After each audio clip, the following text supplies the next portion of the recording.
बिस्मिल्लाहिर्रहमानिर्रहीम। अस्सलामु अलैकुम डियर स्टूडेंट्स, मैं आपकी computer teacher miss Farah Shaheen बात कर रही हूँ। I hope you all are fine. Today we will discuss about the final term examination, revision of final term examination. Students, जैसे आप जानते हैं कि कोविड की वजह से हम दोबारा स्कूल हमारे क्लोज़ हो चुके हैं और हम लोग अपने घरों में सेफ़ हैं, हेल्दी हैं और SOPs को फॉलो कर रहे हैं। यकीनन आप लोग फॉलो कर रहे होंगे। मुझे उम्मीद है कि स्टूडेंट्स हमारे बहुत अच्छे हैं और SOPs को ज़रूर फॉलो करते हैं, है ना। मैं सही कह रही हूँ ना कि आप लोग SOPs को ज़रूर फॉलो करते हैं। यकीनन स्कूल को भी याद कर रहे होंगे, लेकिन ये टाइम आप लोगों का बड़ा ख़ूबसूरत टाइम है। इसमें आप रोज़े भी रख रहे हैं और रोज़े रखने के साथ साथ इबादत भी कर रहे हैं और इबादत भी बड़े तवज्जो के साथ हो रही होगी क्योंकि आप लोग घर पर हैं। और जब बंदा घर पर होता है तो वो ज़्यादा तवज्जो से अपने हर काम को करता है। चलिए जी, अब आ जाते हैं हम अपने टॉपिक के ऊपर कि हम इस वीडियो के अंदर आप लोगों को सेंड कर रहे हैं फाइनल टर्म एग्ज़ामिनेशन का रिवीज़न। तो मैंने इस वीडियो के अंदर 3 यूनिट्स लिए हैं, month of October, November and December. Unit number 10 malware, unit number 7 wireless communication और unit number 9 Adobe Flash CS3। क्योंकि मैं पिछले क्लासेस के अंदर आप लोगों को ऑलरेडी टेस्ट ले चुकी हूँ, तकरीबन सारे यूनिट के हम टेस्ट ले चुके हैं, लेकिन क्योंकि ये रिवीज़न की वीडियो है और आपको देनी थी और बहुत ज़रूरी थी, तो ये वीडियो हम जो है रिवीज़न के पॉइंट ऑफ व्यू से बना रहे हैं। अब रिवीज़न के अंदर आप लोगों का जो रिवीज़न है वो यूनिट वाइज मैंने रखा है। थोड़ा थोड़ा मैं इंट्रोडक्शन आपको देती जाऊंगी, रिवाइज़ करवाती जाऊंगी और इस तरह से आप लोग इससे करते जाइएगा, ठीक है। तो हम सबसे पहले यूनिट नंबर 10 की तरफ 10 को लेते हैं। सबसे पहले यूनिट नंबर 10 को। Unit number 10 malware.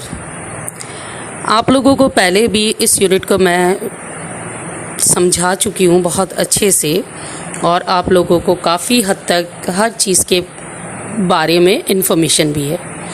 यहाँ हम डिस्कस कर रहे हैं टाइप्स ऑफ मालवेयर की बहुत सारे हैं। वायरसेस हैं, ट्रोजन हॉर्स हैं, वॉर्म्स हैं, स्पेवेयर हैं और बहुत सारे इंटरनेट के और ऐसे सॉफ्टवेयर हैं जो कि मैलवेयर के अंदर आते हैं। आप लोगों को पता है कि मैलवेयर क्या है।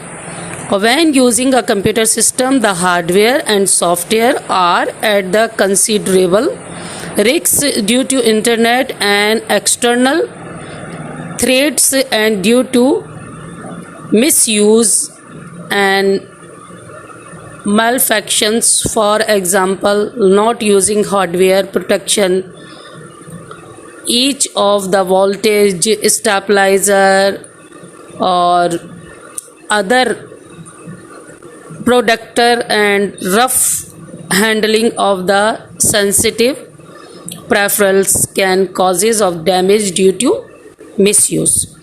तो मैलवेयर आपको मालूम है कि क्या चीज़ है और इससे क्या क्या नुकसान हो सकते हैं।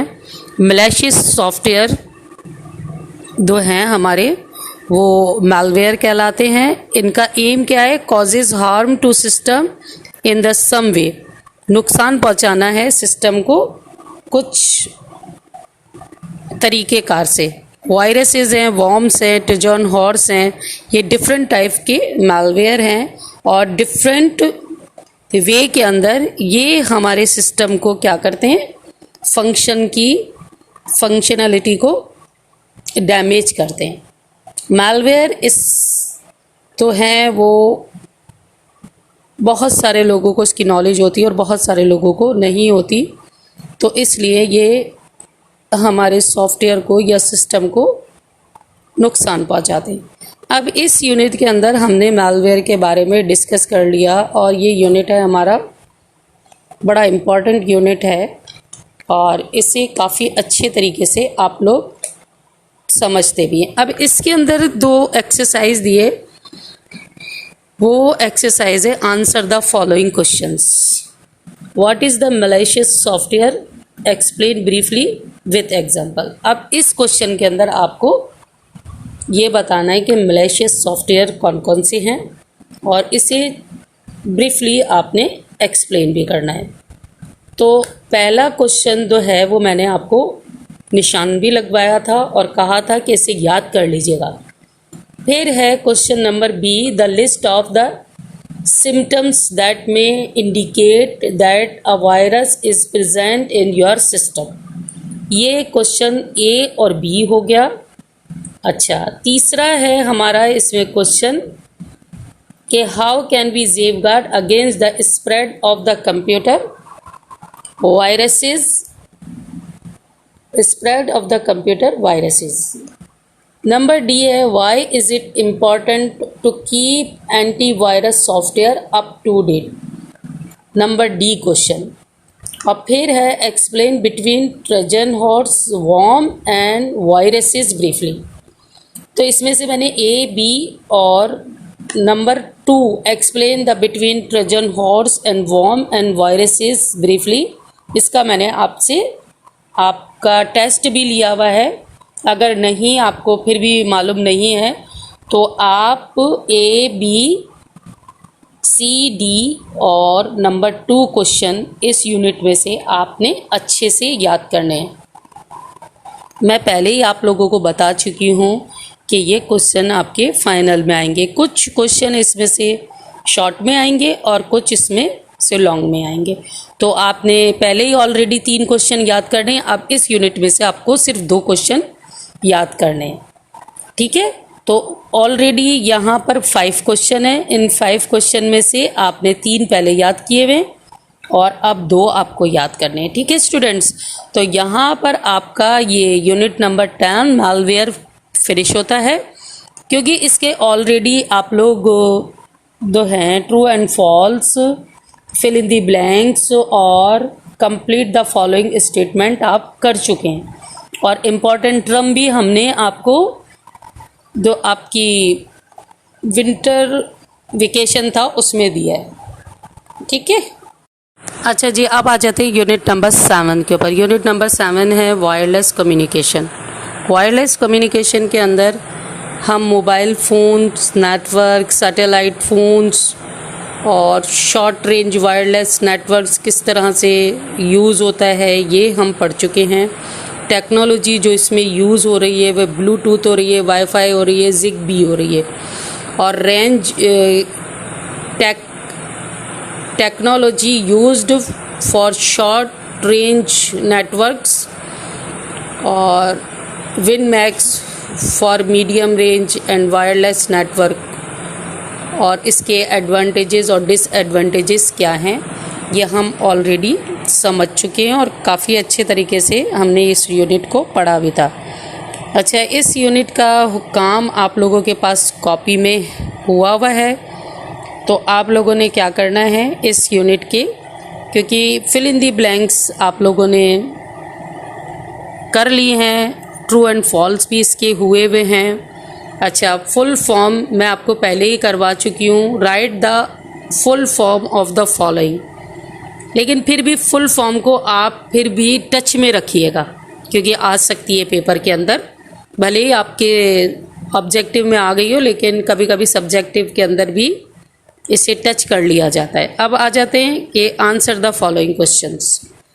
What do you understand by wireless communication, why it is important. Number B है distinguish between the cellular phone and satellite phone and give 2 typical use each of Bluetooth, Wi-Fi and Zigbee। फिर है make a list of cell phone services, इसे याद नहीं करना है। Question number A, B, C मैंने already आपको याद करवाया है अच्छे से। क्वेश्चन नंबर डी याद नहीं करना है। और इसका right a short note on Bluetooth और वाईफाई। ये एक हो गया, और ZigBee मैंने एक अलग बताया था आप लोगों को, उसे भी याद कर लेना। ठीक है, इसके अंदर शॉर्ट नोट 3 हैं, ABC। उसमें से मैं ऑलरेडी आपको B और C करवा चुकी हूँ, A मैंने छुड़वा दिया था आप लोगों को। इसमें से क्वेश्चन आपको याद करना है A, B और C। आंसर द फॉलोइंग और right the full form of the following आपको अच्छे से याद करनी है, क्योंकि मैंने क्या कहा कि कभी कभी दोबारा भी रिपीट हो जाता है। अच्छा, इसके अलावा आपने इस यूनिट के अंदर से शॉर्ट नोट याद करने हैं। शॉर्ट नोट किस पे याद करने हैं? ब्लूटूथ और वाईफाई और ZigBee। ये 3 मैंने आपको करवाए हुए भी हैं, यानी ये मिलाकर आएंगे आप लोगों के। अब किस तरह से आएंगे ये तो मैं नहीं बता सकती, लेकिन मैंने आपको एक तरीके से ये करवाया भी था और आपको अच्छे से समझाया भी था कि वायरलेस कम्युनिकेशन यूनिट नंबर 7 बहुत इम्पॉर्टेंट है और इसका सारा काम आपका करना है। एक क्वेश्चन मैं आपको बता चुकी थी कि क्वेश्चन नंबर D जो है वो आपको याद नहीं करना है, ABC याद करना है और शॉर्ट नोट याद करने हैं। अच्छा, क्लास में हम इसके ऊपर बहुत सारे डिस्कशन कर चुके हैं, टेक्नोलॉजी का क्या इम्पैक्ट होता है और किस तरह से स्टूडेंट्स वाईफाई और ब्लूटूथ को यूज़ कर सकते हैं, और इसके अलावा कि ब्लूटूथ और वाईफाई टेक्नोलॉजी जो है वो किस तरह से यूज़ हो रही है और ये किस तरह की सर्विसेज प्रोवाइड कर रही हैं with the help of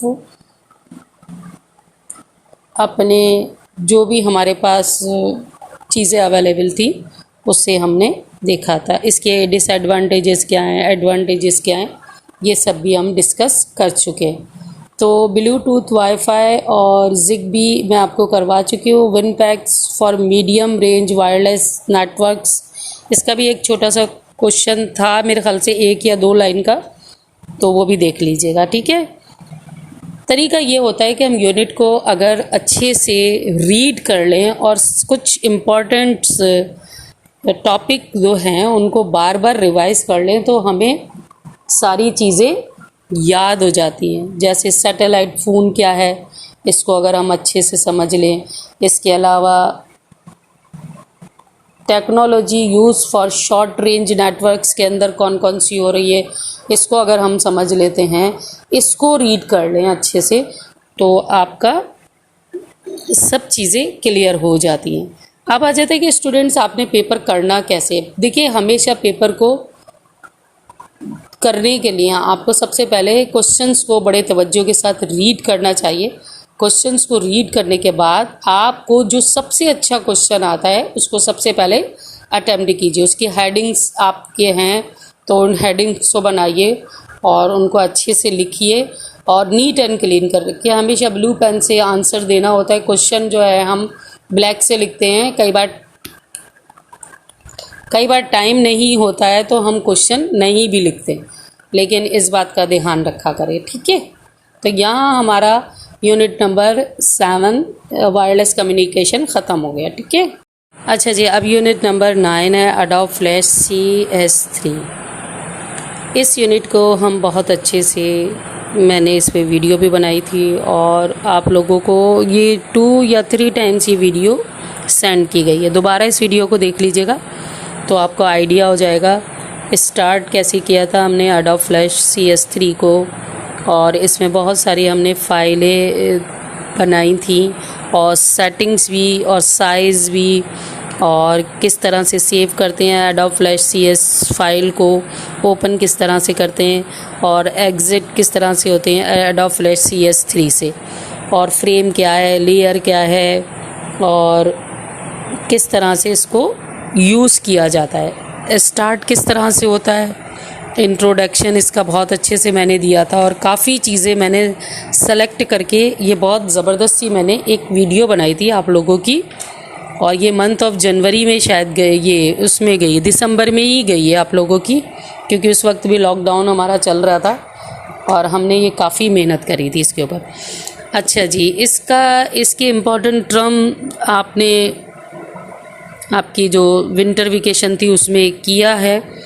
winter vacation में इम्पोर्टेंट टर्म्स भी किए हैं और इसके सब्जेक्टिव को हम पहले ही डिस्कस कर चुके हैं, यानी सब्जेक्टिव पेपर आप लोगों के पास आ चुके हैं। अब आ जाते हैं इसके क्वेश्चन आंसर्स के ऊपर।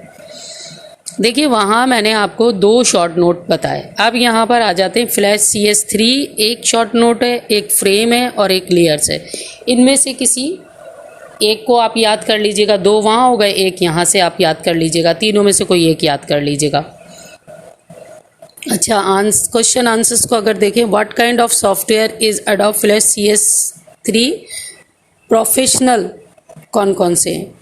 और नंबर बी है how do you group and ungroup object. इस क्वेश्चन का भी मैंने टेस्ट लिया हुआ है आप लोगों का, लेकिन इसको बहुत अच्छे से याद करना है। How do you insert a key frame, ABC हो गया। D है what is the symbol and write the steps to create a symbol. और नंबर C है नंबर E है what is the use of timeline and panel in Flash. अच्छा जी, इसमें से कुछ क्वेश्चंस आपके लॉन्ग बन रहे हैं और कुछ शॉर्ट बन रहे हैं।